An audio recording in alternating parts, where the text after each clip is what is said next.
Hello guys, welcome two plus minus में दीपक एक बार फिर से स्वागत करता हूं आपके अपने चैनल प्लस माइनस में।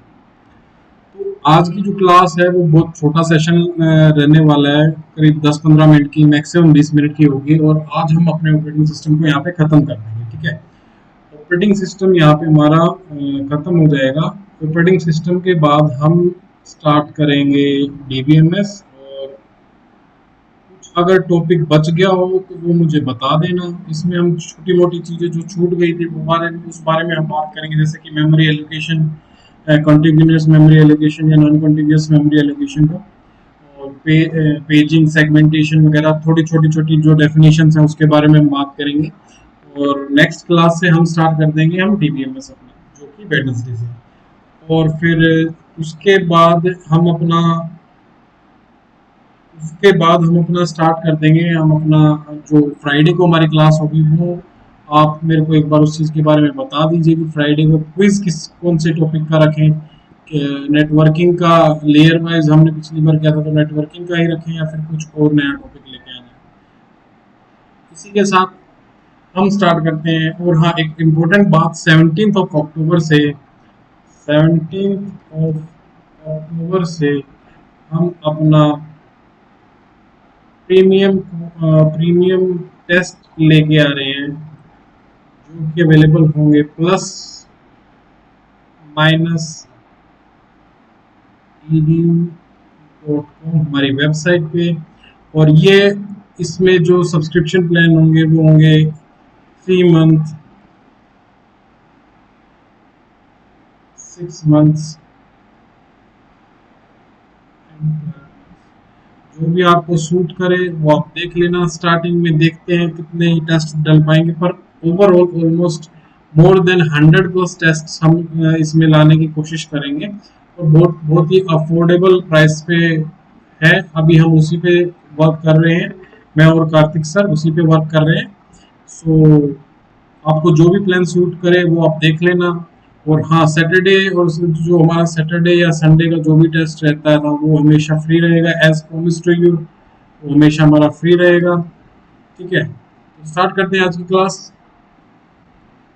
मेमोरी मैनेजमेंट हमारी आज की क्लास का जो टॉपिक हमारा मेमोरी मैनेजमेंट है, तो उसके बारे में हम एक बार बात कर लेते हैं। तो मेमोरी मैनेजमेंट में ये क्या क्या चीजें चेक करता है, सबसे पहले तो वो मैं बता देता हूँ कि मेमोरी मैनेजमेंट ये सबसे पहले मेमोरी का कैसे मैनेज करता है ऑपरेटिंग सिस्टम को। उसके बाद तो भैया ये सबसे पहले चेक करेगा कि क्या मेमोरी फ्री है। स्टेटस चेक करेगा मेमोरी का, स्टेटस ऑफ मेमोरी ये चेक करेगा क्या ये फ्री है या not free,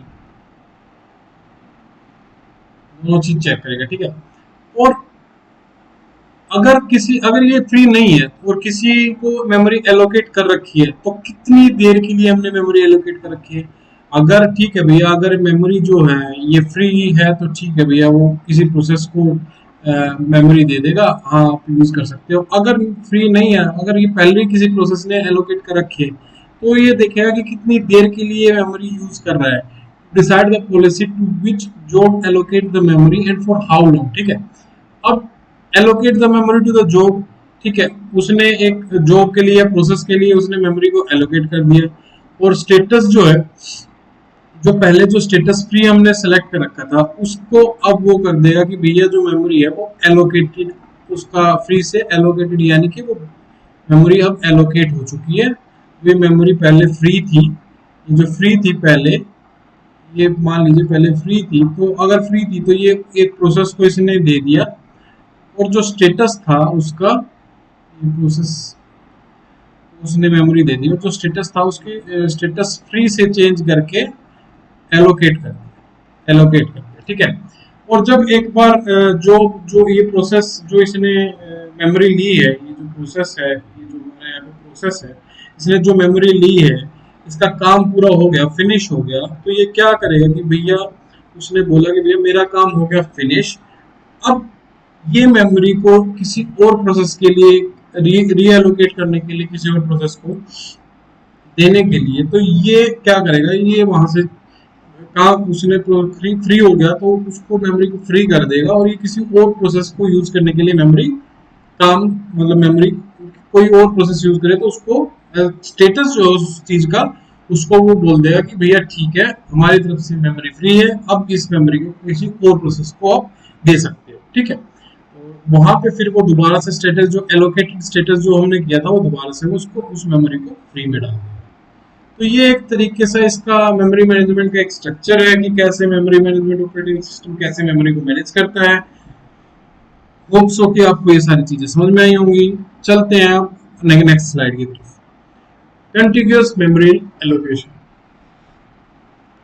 sorry, continuous memory allocation. तो कंटिन्यूअस मेमोरी एलोकेशन क्या होता है कि भैया ये मतलब हम क्या करते हैं इसमें, जैसे कि हमारी मेमोरी है, हमारी मेमोरी, ये हमारी मेमोरी है, तो ये है ना कुछ फिक्स्ड ब्लॉक्स जनरेट कर देता है उसमें कि भैया इतने इतने इतने ब्लॉक्स जनरेट कर लिए, मान लिया कि 20 के या 30 MB के, जितने भी चाहता वो उसने फिक्स्ड ब्लॉक जनरेट कर दिया। अब क्या करता है कि भैया कंटिन्यूअस मेमोरी किसी प्रोसेस को, ये प्रोसेस आ गया हमारा, एक प्रोसेस है, ये हमारा प्रोसेस है, ठीक है। अब उसको मेमोरी चाहिए, वो प्रोसेस बोल रहा है कि भैया हमारे को तो एक 40 MB मेमोरी चाहिए, 40 MB मेमोरी चाहिए। तो ये हमारा 20 MB का दो स्पेस इसने कर रखे थे, तो 20 का ये हो गया, 20 का ये हो गया, मतलब सारों को एक ही प्रोसेस को एक टाइम पे एक ही जगह पे पूरी मेमोरी देगा। इसका मतलब ये है, ठीक है। अब इसको पढ़ लेते हैं क्या बोलना चाहता है। Continuous memory allocation is the memory allocation method that allocates a single continuous section of memory to a process or a file, ठीक है। वही चीज मैं बोल रहा हूँ कि किसी प्रोसेस को अगर कोई मेमोरी चाहिए तो उसको 40 MB चाहिए, तो ये नहीं है कि उसने 20 MB आपको 20, जैसे कि ये हमारी मेमोरी है, तो किसी प्रोसेस को 40 MB चाहिए, ये हमने डिवाइड कर दिया भैया, ठीक है। किसी को 40 MB चाहिए, तो ये नहीं है कि 20 MB यहाँ दे दी, ये 20 MB यहाँ दे दी, ये ऐसा नहीं होता कंटिन्यूअस मेमोरी एलोकेशन में। वो बोल रहा है कि भैया किसी प्रोसेस को अगर 40 MB मेमोरी चाहिए तो वो इकट्ठा लेगा, 20 MB, 20 MB का ये ब्लॉक हो गया, 20 MB का ये ब्लॉक हो गया, तो टोटल 40 MB का उसने जो मांगा था ब्लॉक, ये प्रोसेस को 40 MB चाहिए था, तो वो पूरा 40 MB एक ही जगह पे देगा, ठीक है। We can implement achieve contiguous memory allocation by dividing the memory partition in the fixed size partition। वही जो पहले की मेमोरी को फिक्स साइज में डिवाइड कर लेता है, ठीक है। The memory is the combination of two main portions, one for the operating system, ठीक है। एक ऑपरेटिंग सिस्टम का मेमोरी को अपने पोर्शन को दो पार्ट्स में डिवाइड कर लेता है, एक ऑपरेटिंग सिस्टम के लिए और एक यूजर प्रोग्राम्स के लिए, ठीक है। और वी कैन इम्प्लीमेंट या achieve contiguous memory allocation by dividing the memory. वही बात है, वो घुमा फिरा के वही चीज बार बार लिखी है, तो ये मैंने बार बार वही चीज गलती से लिख दी। तो वो यही बात है कि वही एक ही बात बार बार वो बोल रहा है कि भैया उसने ब्लॉक बना लिए। अब किसी प्रोसेस, कोई प्रोसेस आया, उसको मान लीजिए कि 60 या 70 MB का प्रोसेस है, तो उसने क्या किया कि भैया 20 MB इधर दे दिया, 20 MB इधर दे दिया, 20 MB इधर दे दिया। ये एक ब्लॉक है जो इसका फिक्स साइज में हमने 20 MB के ब्लॉक बना रखे हैं, तो प्रोसेस को 60 MB का ब्लॉक चाहिए, तो हमने 60 MB उसको इकट्ठा दे दिया। ये नहीं है कि 20 इधर दे दिया, 20 इधर दे दिया, 20 इधर दे दिया, ठीक है। तो उसको एक कंटिन्यूअस जगह पे एक ही प्रोसेस को एक इकट्ठा एक साथ वो मेमोरी एलोकेट कर देगा। ये मेन इसका मोटिव होता है। ये यहाँ पे मैंने इसका डायग्राम भी बना रखा है, अगर आपको कुछ समझ में ना आए तो मेरे से पूछ सकते हैं। चलते हैं अपनी नेक्स्ट स्लाइड की तरफ, नॉन कंटिन्यूअस मेमोरी एलोकेशन। अब नॉन कंटिन्यूअस मेमोरी एलोकेशन क्या होता है कि जो हमने वहां पे क्या बोला था कि उसको एक ही जगह पे सारी, अब नॉन कंटिन्यूअस मतलब उसका कंट्रेरी है, मतलब कि उसके अपोजिट है, उसके अपोजिट काम करता है ये इसको क्या होता है कि कहीं पे भी स्पेस मिल जाए इसको, ठीक है, स्पेस मिल जाए और ये वहीं पे स्टोर कर देगा, ठीक है। तो ये एक बार पढ़ लेते हैं। Non continuous memory allocation is basically a method that contrary to the contiguous allocation method allocates the memory space present in different location to the process as per its requirement, ठीक है। वही बात है कि इसमें कोई ये नहीं होता कि भैया जैसे कि कॉन्टिग्यूअस मेमोरी एलोकेशन में हमने ब्लॉक बना दिए थे, इसमें कोई ब्लॉक का सिस्टम नहीं होता। जैसे कि कॉन्टिग्यूअस मेमोरी एलोकेशन का अभी मैंने आपसे थोड़ी देर पहले बात की थी कि भैया 2020 प्रोसेस को अगर 40 MB की स्पेस चाहिए तो उसको 20 MB के दो ब्लॉक दे दिए, ये मतलब एक, ये सारे 20 के, तो ये एक ही टाइप है। अब ये तो हो गया कॉन्टिग्यूअस, ये हो गया कॉन्टिग्यूअस, ठीक है। अब नॉन कंटिन्यूस में क्या होता है कि भैया उसको फर्क नहीं पड़ता कि कहाँ पे कौन सी जगह पे उसको स्पेस मिल रहा है। जैसे कि उसको 40 MB है, तो अगर यहाँ पे स्पेस मिल रहा है, यहाँ पे 20 MB यहाँ पे फ्री है, 10 MB इधर फ्री है और 10 MB इधर फ्री है, तो वो सीधा सा देखेगा जहाँ पे स्पेस फ्री है वो वहां पे अपनी स्पेस को अपने जो प्रोसेस को उसको स्पेस दे देगा, ठीक है, मेमोरी दे देगा। As all the available memory space is in the distributed pattern, so the freely available memory space is also scattered here and there।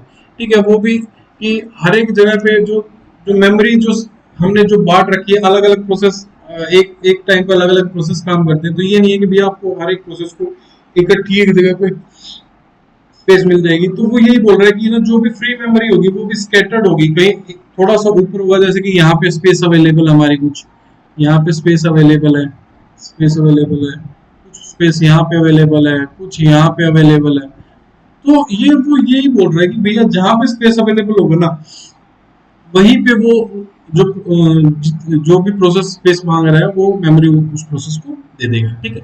The technique of memory allocation helps to reduce the wastage, ये जो wastage of memory है ना उसको reduce करता है। अब मान लीजिए कि हमारे पास भैया 40 MB, मतलब 40 MB हमारे कॉन्टिग्यूअस का क्या बता रहा हूँ आप, कि मान लीजिए कि हमारे को 40 MB या 60 MB स्पेस चाहिए और हमारे पास 40 MB स्पेस इधर फ्री है और ये भरा हुआ है, ये भी भरा हुआ है और 20 MB स्पेस इधर। तो कॉन्टिन्यूअस में क्या बोला है कि भैया आपको इकट्ठे स्पेस चाहिए, तो हमारे पास इकट्ठा स्पेस नहीं है, तो यहाँ पे हमारे जो 60 MB जो स्पेस अवेलेबल है वो वेस्ट हो गया, ठीक है। कॉन्टिग्यूअस में, कॉन्टिग्यूअस की बात कर रहा हूँ मैं इधर, ठीक है, वो वेस्ट हो गया। तो इसमें ये क्या करता है कि वेस्टेज ऑफ मेमोरी है ना उसको रिड्यूस कर देता है, ठीक है। This technique of memory allocation helps to reduce the wastage of memory which eventually gives rise to internal and external fragmentation. वही फ्रेगमेंटेशन के बारे में ये राइज कर देता है बातें, उसको उसके बारे में बातें करने लग जाता है। तो होप्स हो कि आपको कॉन्टिग्यूअस और नॉन कॉन्टिग्यूअस मेमोरी एलोकेशन समझ में आई हो। चलते हैं अपनी नेक्स्ट स्लाइड की तरफ, पेजिंग। अब पेजिंग ये क्या बोल रहा है, पेजिंग। अब पेजिंग में भी आपको एक पेजिंग सिंपल बात सुनी होगी, एक डिमांड पेजिंग, एक डिमांड पेजिंग, जो कि हमारी नेक्स्ट स्लाइड में हम डिमांड पेजिंग के बारे में बात करेंगे। नेक्स्ट स्लाइड में हम डिमांड पेजिंग की बात करेंगे। अब ये पेजिंग के बारे में क्या बोल रहा है कि ना पेजिंग एक मेमोरी मैनेजमेंट स्कीम है जो कंप्यूटर स्टोर करता है डाटा, जितना भी डाटा स्टोर होता है कंप्यूटर वो सेकेंडरी स्टोरेज में स्टोर होता है और मेन मेमोरी में सिर्फ जो चीज जो प्रोसेस रन कर रहे हैं उन चीजों को स्टोर करता है, ठीक है।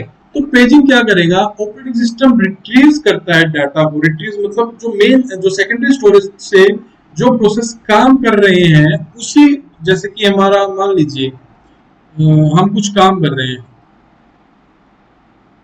ये हमारी मेन मेमोरी होगी, मेन मेमोरी होगी, ये हमारी सेकेंडरी मेमोरी होगी। तो अब ये तो है नहीं कि भैया ये आपस में ऐसे दोनों अपने लिंक रहते हैं कि भैया हमारे को जो भी चीज चाहिए वो हम ले लेंगे आपसे। तो ये तो है नहीं कि भैया जो भी सेकेंडरी स्टोरेज में आप पड़ा हुआ है वो सारा आप मेन मेमोरी में लोड कर देंगे और जो फिर एकदम से आपको कंप्यूटर रन करके दे देगा जो भी आपने क्लिक किया एकदम से, ठीक है, ऐसा नहीं हो। ये पेजिंग का मतलब क्या है कि भैया इस स्कीम में ऑपरेटिंग सिस्टम क्या करता है कि सेम साइज के जो ब्लॉक्स होते हैं, पेजेस होते हैं, जो प्रोसेस की रिक्वायरमेंट होती है उसमें क्या करता है कि भैया जैसे कि मैंने म्यूजिक सुन रहा हूँ, म्यूजिक सुन रहा हूँ, तो म्यूजिक सुनते सुनते अब एक पेज बन रखा है म्यूजिक का, हमारा एक प्रोसेस का हमारा एक पेज बन रखा है, उस ब्लॉक में वो उठा के मेन मेमोरी में डाल देगा और मेन मेमोरी में डाल के वो आपको सुनाई देगा। इसका ये काम होता है पेजिंग का। तो एक इसको ये समझ लेते हैं, इन computer operating system paging is a memory management scheme by which computer stores and retrieves data from secondary storage. वही बात की सेकेंडरी स्टोरेज से रिट्रीव करता है मेन मेमोरी में। In this scheme the operating system retrieves data from secondary storage in the same size blocks called pages. इसी के कारण इसका नाम पेजिंग पड़ा है। अब डिमांड पेजिंग क्या होती है, डिमांड पेजिंग फॉलोज दैट जिस चीज की रिक्वायरमेंट है, रैम को जिस चीज की रिक्वायरमेंट है उसी चीज को वो लोड करेगा, इसी को हम डिमांड पेजिंग बोल देते हैं। Demand paging follows that the pages should only be bought into the memory if the executing process demands them। ये नहीं है कि भैया मतलब हमने डिमांड एक प्रोसेस रन कर रहा है मेन मेमोरी, तो उस चीज की हमें रिक्वायरमेंट नहीं है, उस चीज की हमें रिक्वायरमेंट नहीं है, ये सेकेंडरी मेमोरी में प्रोसेस चल रहा है। रिक्वायरमेंट फर्दर होगी, जब जिस चीज की रिक्वायरमेंट होगी ना तभी वो मेन मेमोरी में लेगा, उसके बिना वो नहीं उसको नहीं करेगा। उसी जिसकी वो डिमांड करेगा वही सेकेंडरी मेमोरी से मेन मेमोरी में आएगा, उसी को हम डिमांड पेजिंग बोल देते हैं। In simple words we can say that the we load to RAM only those whichever is required for the process. ठीक है, ये डिमांड पेजिंग के बारे में बात होगी हमारी। सेगमेंटेशन क्या होती है? सेगमेंटेशन एक ये भी एक मेमोरी मैनेजमेंट टेक्निक होती है। इसमें क्या होता है कि मेमोरी की जो साइज है ना वो डिवाइड होता है वेरिएबल साइज, मतलब मेमोरी डिवाइड होती है साइज में, अलग अलग पार्ट्स में, और उस पार्ट हर एक पार्ट जो सेगमेंट में जो हमने डिवाइड कर दिया मेमोरी को, वो प्रोसेस को एलोकेट की जाती है। The details about each segment are stored in a table called a segment table. और जो जो जैसे कि अब दोबारा मैं बताता हूँ इसका। हमने क्या किया कि ये ना, जैसे कि ये हमारी मेमोरी है, हमारी मेमोरी है, ठीक है। तो हमने इसका ना अलग अलग इसको डिवाइड कर रखा है कि भैया ये इतनी चीज, इतनी चीज, इतनी चीज। अब किसी प्रोसेस को इसको पहले तो हम इसको सेगमेंट बोल देते हैं, ठीक है, सेगमेंट बोल देते हैं। अब किसी प्रोसेस को हमने ये किसी एक प्रोसेस को दे रखी है, मान लीजिए P1 को दे रखी है, P2 को दे रखी है, ये P3 को दे रखी है, ऐसे ऐसे अलग अलग प्रोसेस को हमने ये दे रखी है। तो ये क्या करता है कि है ना, एक अपनी टेबल बना देता है जिसको हम सेगमेंट टेबल बोल देते हैं। उसमें हिसाब रखता है सबका कि भैया P1 को मान लीजिए मेमोरी 1 दे रखी है, P2 को M2 दे रखी है, P3 को M3 दे रखी है। ऐसे ही अपनी सेगमेंट टेबल बना के मैनेज रखता है सारी चीजों को, ठीक है। कि इस चीज को इस प्रोसेस को हमने ये वाला मेमोरी सेगमेंट दे रखा है, इस प्रोसेस को हमने ये वाला मेमोरी सेगमेंट दे रखा है, इसी को हम सेगमेंटेशन बोल देते हैं, ठीक है। In operating system, segmentation is a memory management technique in which the memory is divided into variables as part। वही बात है जो मैं बता रहा था अभी आपको। Each part is known as segment, which can be allocated to a process. The details about each segment are stored in a table called a segment table.